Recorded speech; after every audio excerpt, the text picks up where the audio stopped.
And the misunderstanding too, because there's some places you could be, and Nigeria is just, oh, it's a 419 country, fraudsters.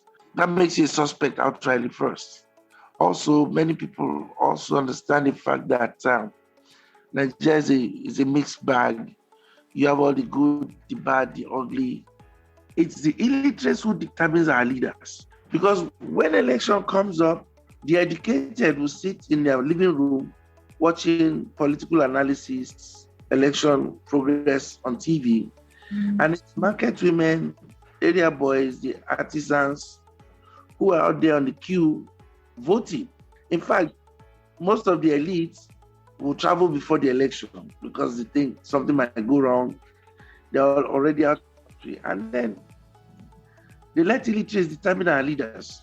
If we all sit down and keep talking and talking without getting involved, we'll just be missing the whole point. And I realized that most of the problems the politicians have are actually those from people, the supposed poor people. You find that you go and campaign, it's simple. You've come to campaign to, they'll tell you you're speaking too much grammar. Bring money, let us share. And by the time you give this money, and they see politics, election period as a harvest season. It's quite expensive running for an office in Nigeria, no matter how small the office is. 80% of our National Assembly members are semi-illiterates. They can't even read the papers in their hand. They can't read the bills. Some of them employ staff to read the bills and translate it to them. One of the problems we have in this country is the fact that there are no consequences to actions. If there are consequences, people will toe the line. Everybody will stay in line. But there are no consequences, so people do as they like.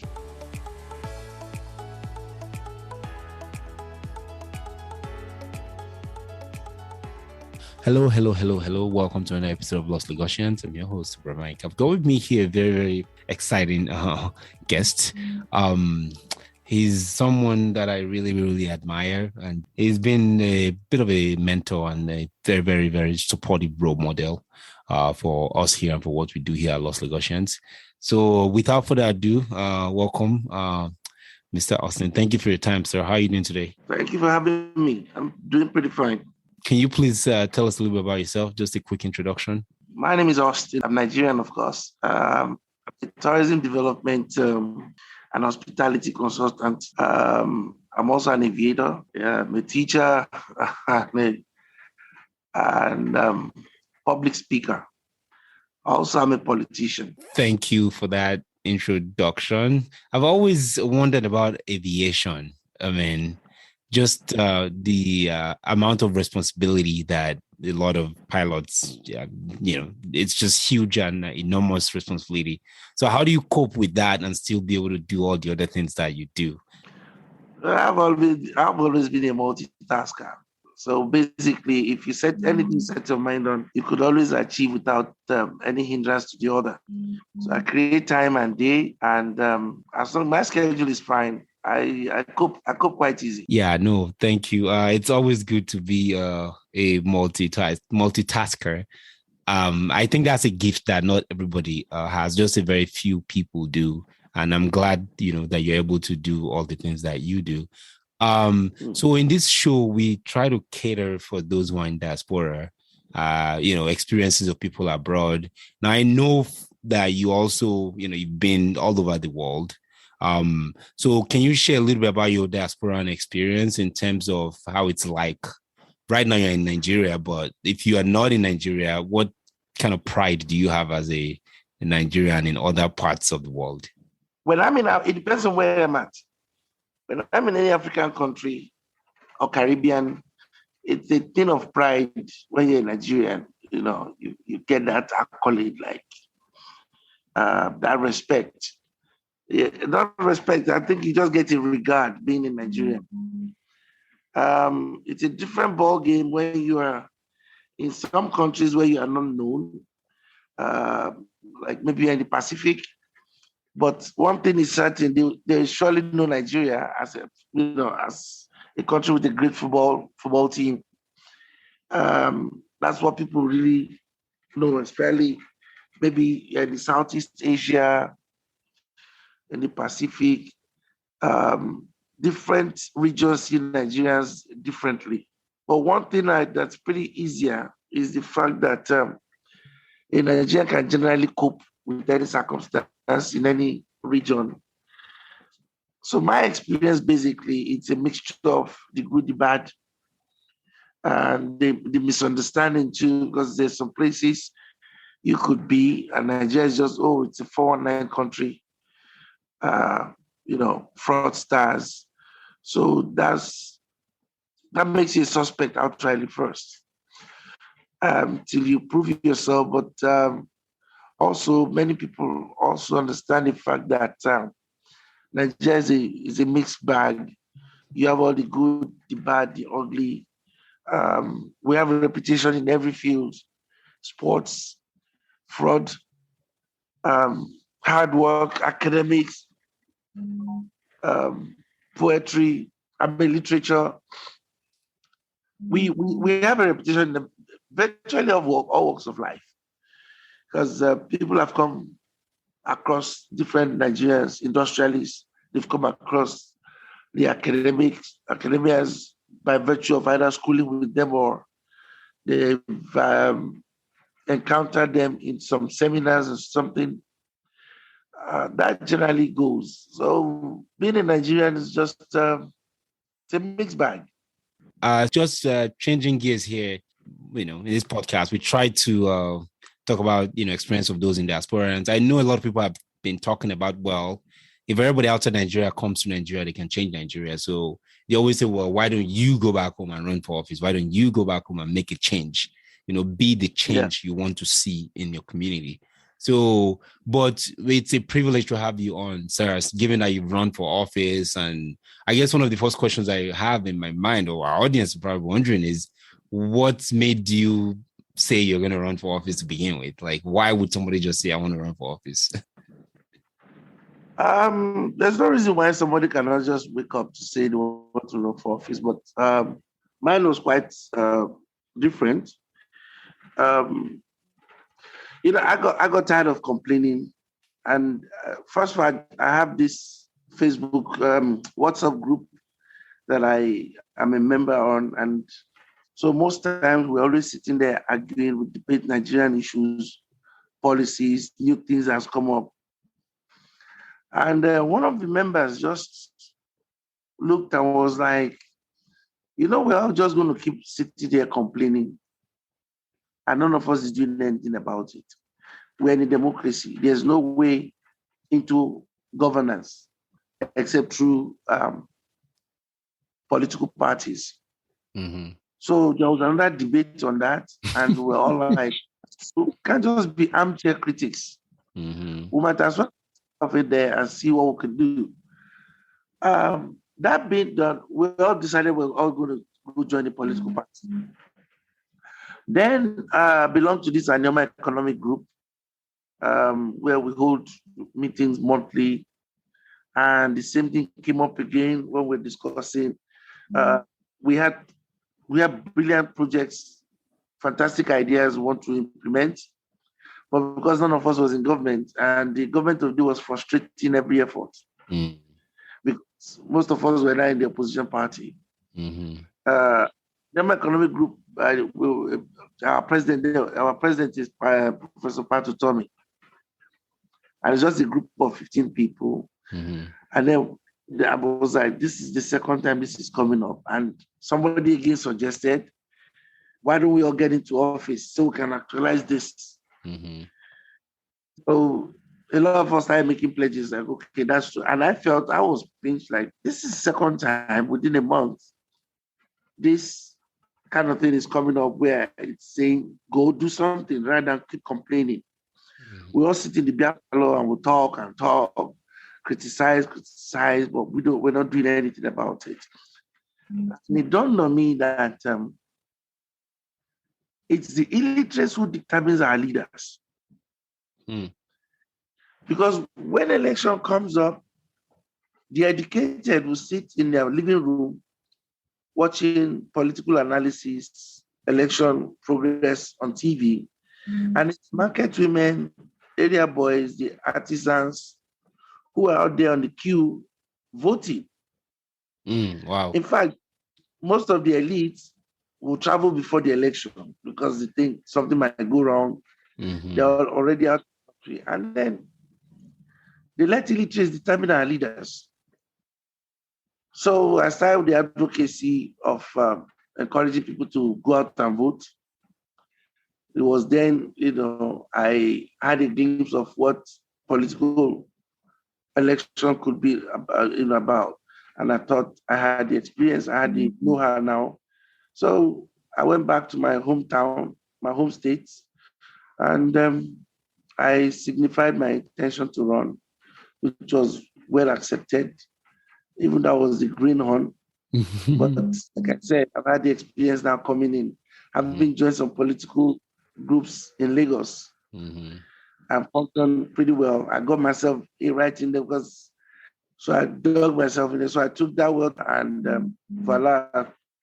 Luckily, I won the primary and became the flag bearer of the party. Now, the apathy is another ball game entirely, but the basic thing is that those of us who have been out there have seen things, cannot just keep complaining. We need to come in, find a way into office and implement those ideas. You have to join a political party first. Because nobody's just going to give you an appointment to head a parastatal or an office when you are not a party member. There are party members who have the same qualification as you, who are toiling day and night and spending their money, resources for campaigns and elections.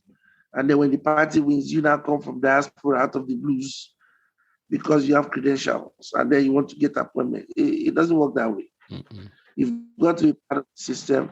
And that's what I'm encouraging most of the guys in diaspora. Even if you don't want to run for office, join a political party, support the movement, any party of your choice, so that when things happen, i.e. your party wins the high office, you are in the position to be considered. And then you can bring your experience, whatever it is you are doing, you can bring that experience into governance and help the country. So basically, that's the intake into that one as to why I went into politics. And I've just told you also why people in the diaspora should be interested in politics, especially now that even the diasporans cannot vote. You might as well just make yourself useful every now and then, come home or support the party with some fundings, let them recognize you. If it's just T-shirts, you are donating to the party, or you helping pay for party secretariat, the other, just be known so that when your name comes up for nomination into an office, nobody will raise an eyebrow and you would have been deserving to get the recognition. So without going into too much details, do you know why? I mean, I heard about that change they made recently where people in diaspora can't vote anymore. I mean, do you know what was driving that? Do you have any insights to that? No, there's nothing to it. It's just something that is already imbued in the INEC constitution. And I think we didn't foresee the probability of diasporans wanting to vote, and it's something for the National Assembly people to go back to drawing board. I only maybe imbued that in the constitution to allow diaspora votes. And the diasporas too have to really come up as a pressure group to get government to add that to the INEC constitution to allow diasporas to vote. It was just an unforeseen scenario, basically. But now the diasporas they really have to come out as a pressure group to speak so that this can be changed in the National Assembly and by the National Assembly. It's not just by making noise or ranting. Let's just go through the right procedures. So aren't we speaking enough with our wallets? If I think during this time I read somewhere, during when this was official, actually, that diasporans contribute, they are number 2 in terms of contribution to the GDP, right behind the oil and gas sector. So you have the oil and gas, then you have the diasporans remittances. So if we have so much power, is that not like, I mean, why would they not let the diasporans vote? You don't have that kind of power. See, that's what I'm talking about. If we all sit down and keep talking and talking without getting involved, we'll just be missing the whole point. When they are remitting money, repatriating money to Nigeria, they send it to any arm of government or to their families. Families. Exactly. So it's neither here nor there. It's just that when they're checking the inflow of money from diasporans, you understand? It tends to do something in the economy, but it's not helping governance in any way. So the basic thing is, if you want that to count, like I said, it has to come up as a pressure group. A pressure group has to be put in place who will come by representing those in diaspora, blah, blah, approach the National Assembly, come up with a bill that you want to submit. It's not about blowing grammar on TV or on radio, or just as we're talking now. It should just be rhetoric. You understand? That's one funny thing about people. They don't do the things the right way. People believe if you keep shouting, you get noticed. No, when there's a procedure on ground on how to approach a matter, going about making noise does not help. And like I said, I used to complain a lot about certain things and decide, well, there's nothing we can do. You might as well join and try and change things from within. If you're diasporans and you know where you stand, make the move and you start your progress, gradually, and do the right thing. Send in your bills. Let somebody defend it. Bring awareness to certain situations. So by the time you go on TV and you talk, you're just playing to the gallery. There are procedures for things. And that's what those in diaspora really ought to do. No, thank you, sir. So the other question I had, for you was kind of like what your experience was running for office. Like, the whole experience was quite exciting and informative. It was a new eye-opening for me, and I realized that most of the problems the politicians have are actually those from people, the supposed poor people. You understand? And you find that the people you are fighting for are not really, sometimes, for lack of any better word to say, they're not worth your effort. You find that you go and campaign, it's simple, you've come to campaign to, they'll tell you are speaking too much grammar, bring money, let us share. And by the time you give this money... So the people are demanding for money, you're saying? Yeah. Wow, okay. They demand, and then when you give them this money, before you leave that rally, you've already seen them fighting. Some have broken their heads, they've stabbed it. Wow. Where that does not even happen, by the time they share the money, it comes to about 200 naira to everybody. And this is the situation. They collect that, they'll take from every politician who have come to campaign, and they see politics, election period as a harvest season. So when you're talking about policies, things you're going to bring in, they don't understand you. At the end of the day, it's what one chief has said, like, vote this way. That's where they are going. And there's this philosophy of whose food I eat, a song I sing. When they say stomach infrastructure, it's not really a joke. You understand? The stomach infrastructure? Many a time. Stomach infrastructure? Huh? Is that what it is? Stomach infrastructure? Yeah, stomach infrastructure. What is that? I don't know what that is. Okay, it was a slogan that came up during the election. When you'll be planning an election, you planning what you want to do, the infrastructures you're going to bring, should you win, and then people tell you, forget all that, we deal with our stomach infrastructure first. What they're going to eat first. And they don't mind eroding their own future and their children's whatever. For the 2,000 that they'll collect to vote, only to suffer another 4 years. And you would think the next 4 years they will have learned. Nothing's changed. So basically, what I've noticed that Nigerian politics has been so monetized, I doubt anybody can do anything about that now. Unless there's some strong advocacy against this. And INEC also just put it in their law again about for parties, what you're spending on, and what have you not.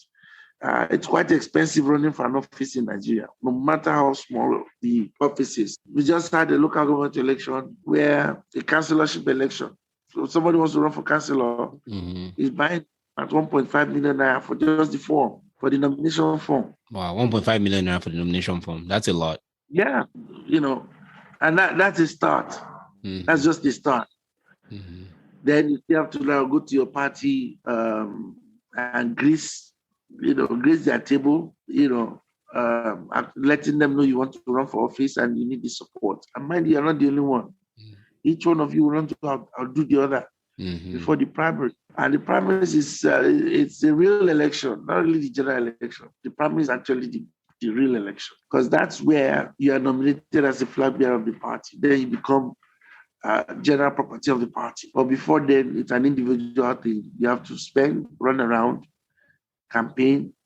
Sometimes you have to set up offices in every constituency and put some staff there. They're agreeing this money. Now we have branding vehicles. You have to buy vehicles, buy motorcycles because of the terrain. So it's quite an experience. By the time I had a budget when I went in. I've blown that whole budget before even the primaries. Wow. I blew everything already. And they was like, damn, how we going to go on this stadium? So we really have to dust it up and then start checking the piggy bank where we hit some monies. So, I've come this far already. But as well just get to Uhuru. Yeah, so I've always thought that the politicians are the one who spend the money, who want to be lavish. But I think what this conversation is bringing to light is that it's the people who are demanding money from the politicians and not the other way around. Yeah, politicians are just responding to the system. You understand? You can't run an office. Anybody you visit, you're expected to drop something. They call it Shagwai in Delta. You're expected, for everybody you visit, you're expected to come with an envelope, some drinks. You're not meeting up with those things. You're leaving people dissatisfied. They start gossiping about you. They start grumbling. Oh, I don't think this man is ready to run for office. He came empty and then he didn't give us this. He only gave us that. He only gave us this. So that you're not pushed back. You respond to the system. You respond to the ayani. So every now and then you're visiting, you have to prepare yourself cash-wise. What if you are the transformational candidate that is meant to change the course of Nigeria, but you don't have money? You can't. Then you're not ready. There's no such thing as transformational candidate. You can only transform it when you're in there already. Because what it means that you're not running. But how do you get in there? How do you get in there if you have to, every Oba or every chief you go and see? You have to play the ball. You have to play ball, give what it takes to get to what you want. That's just it, because you're not the only one running for office. There are other people like you. Each person is campaigning according to the laid down system. You can get railroaded easily. So for you to want to transform anything, you first have to conform to the system, give it what it takes. And when you now get into office, you can now use that experience to say you want to readdress issues, and the transformational thing can start. But you can never do that from the outside. From outside, you can't do it prior. Otherwise, you'll be shooting yourself in the foot. So in order to make changes, let's say corruption, for example, because this, I don't want to say the system, I'm not going to say the system is corrupt, because even here in the West or in most of the Western countries, politics and money, is always an issue. But the difference between what we have in the West is that you have PACs, political action committees. So you donate to the PACs, and, the Supreme Court here in the US came out a couple of years ago, and they said corporations are people. In other words, corporations can give money just like you, the citizen. And also there's no cap, or they're not supposed to disclose in certain regard the amount they get. So the sky is the limit, who can outraise. So there's a parallel effect. I think there's a similarity between that and what's going on in Nigeria to a degree, because there's no limits. There's, it used to be back in the day, I think before John McCain and Obama, the first time Obama went around against John McCain. It used to be that there's a limit on how much people can donate, I think. But then the Supreme Court came and said, oh, there's no limit. So in a way, I think there's a parallel to that in Nigeria. But the difference between the one in Nigeria is that you are spending money, but there's no data, there's no tracking, nobody knows who's getting what, nobody knows who's spending what. It's just like this dogfight, the way you describe it. So that's a fundamental problem. So as a politician, how will you try to change that? Because that's going to weed the really, really good transformational candidates out of the play for office. You know, it's quite diverse what you're saying. You see, the West have been through what we are going through now. And it's from experience they enacted a law to ban corporations from sponsoring, supporting parties, candidates or something. Because again, it's subject to abuse. Like they say, he who pays the piper dictates the tune. And that's what they avoid. And hence they have institutionalized the political system in America or anywhere in the West. We, on the other hand, do not have those checks and balances. We don't have the mechanism for those checks and balances. In 2021? Yes. 2021, we don't even have a constant electricity, and you're wondering. So whatever gadget you want to use is still going to be dependent on this electricity system, a monetary system. The people need to first be educated. There must be an awareness campaign, but only transformational government can do. Right now, because the lack of that mechanism leaves room, makes the political system porous and gives it a winner takes all kind of attitude and survival of the fittest. So there's even no protection for the candidates, in terms of the spending, there's nothing. So when they get to office, they have to play ball to their sponsors and everything. Unfortunately.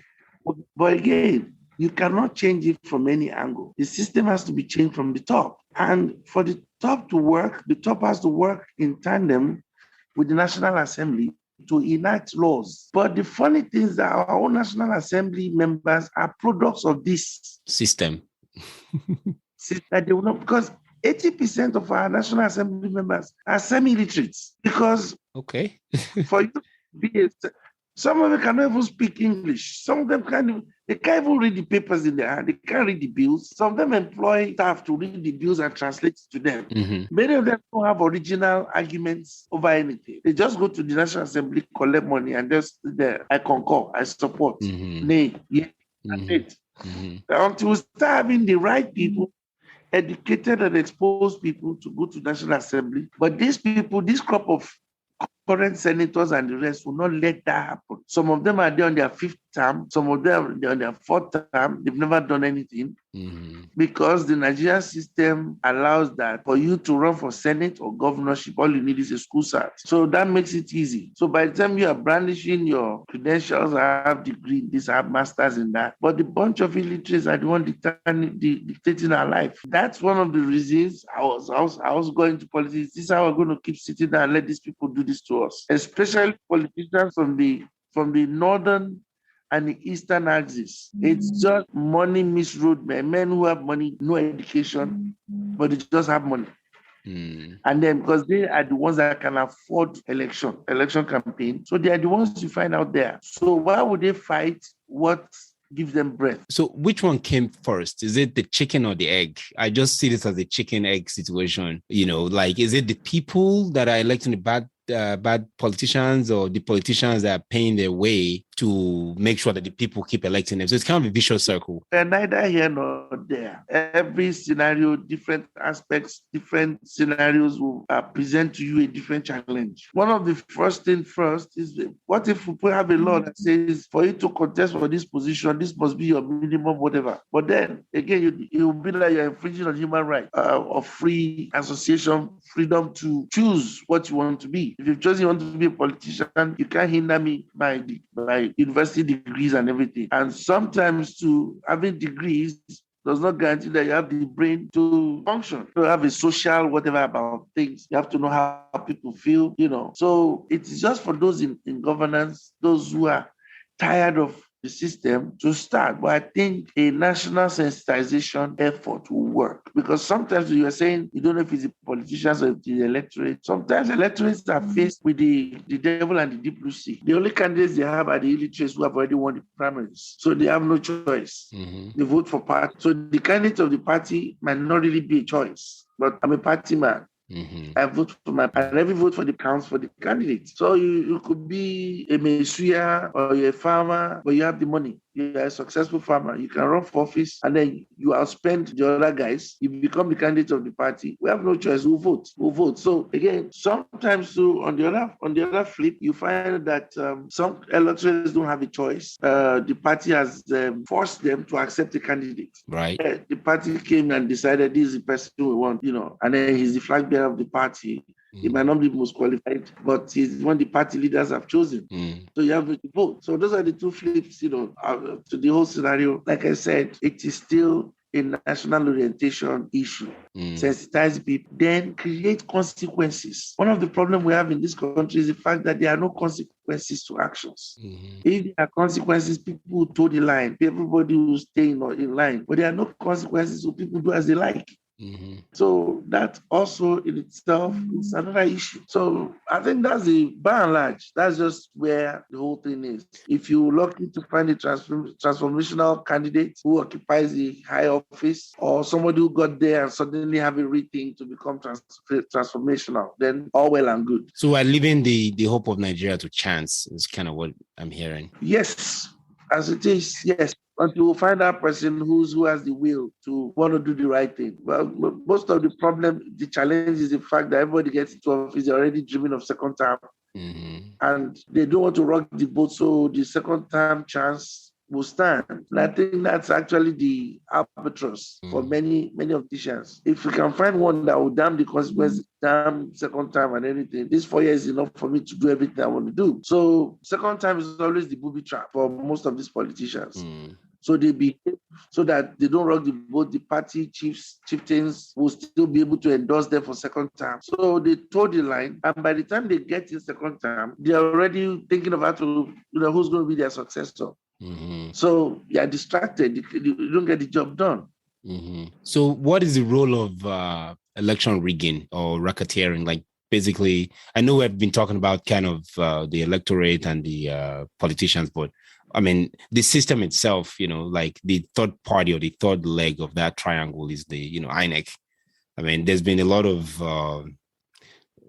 rumors or, allegedly that there's been rigging, every election cycle, there's always rigging. So how does is that something that we also need to consider to look at as well? And how can that be curtailed or curbed? That's what I said earlier. I'm a beneficiary of that rigging system.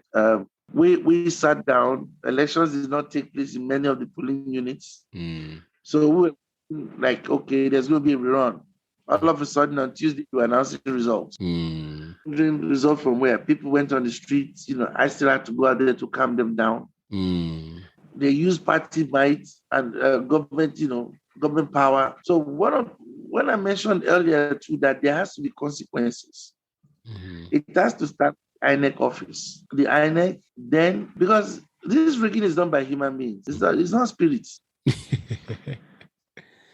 Then, you see, when you catch somebody who's selling a stolen property, both the person selling and the buyer should be culprits. True, yeah. The consequences for people who offer bribes to INEC officials to do their bidding. Also, there must be consequences on the INEC official who take such bribe, because they are circumventing the collective will of the people. It's a serious human right fundamental human rights violation. Thank you. So when there are laws on ground that picks both the offerer and the receiver, yeah, then we'll start systemizing our thing to work. Politicians should be monitored. At that point, there should be a monitoring unit that monitors who offered what, and it should be reported. And that candidate should be disqualified, and the next in line should run for the office for the post. The runner-up. But the judicial arm or the police, if you would, is controlled by politicians too. No, The judiciary is a third arm of government. That doesn't have anything to do with whatever. I meant the police department. I mean, the police force. Isn't that controlled by politicians?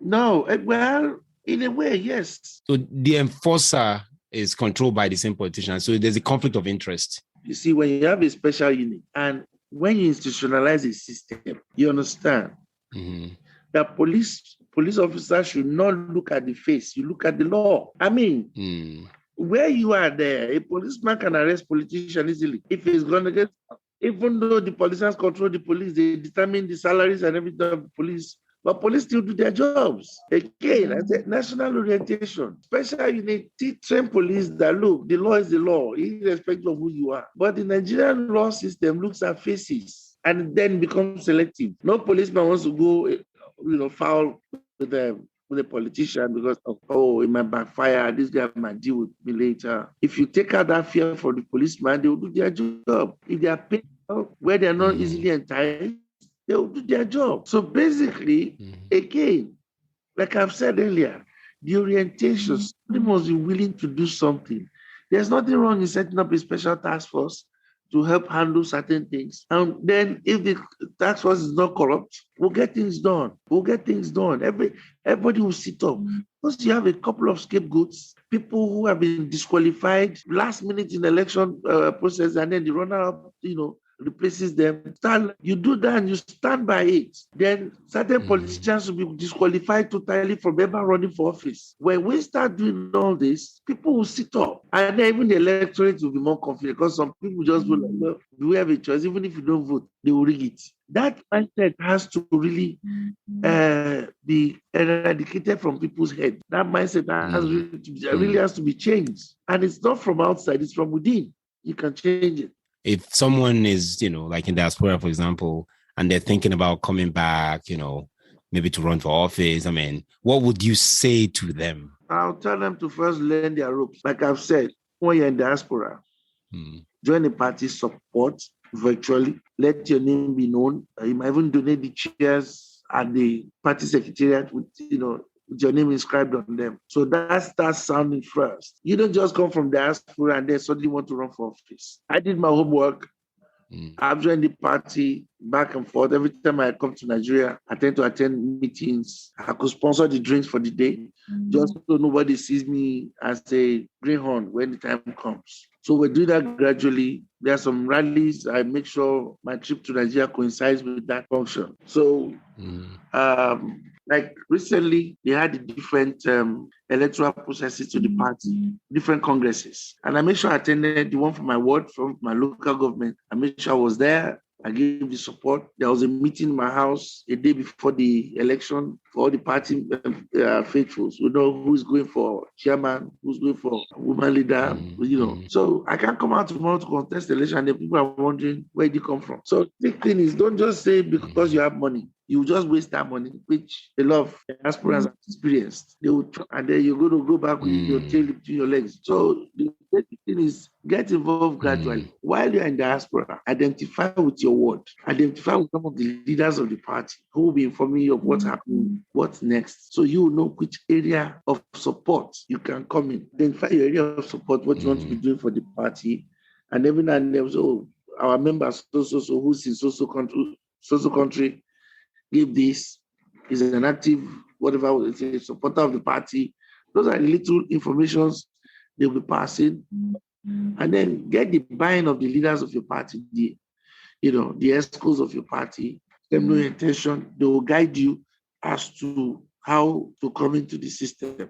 They will guide you as who you should go and meet, who you should see, who you need to talk to, who you need to appeal to. You don't just come in because you have money and then you just come to the party where I'm running for this office. They'll keep you quite like, oh, nice. Because every party thrives from having multiple candidates for an office. That's how party grows. Each one of you will collect from the monies to the party.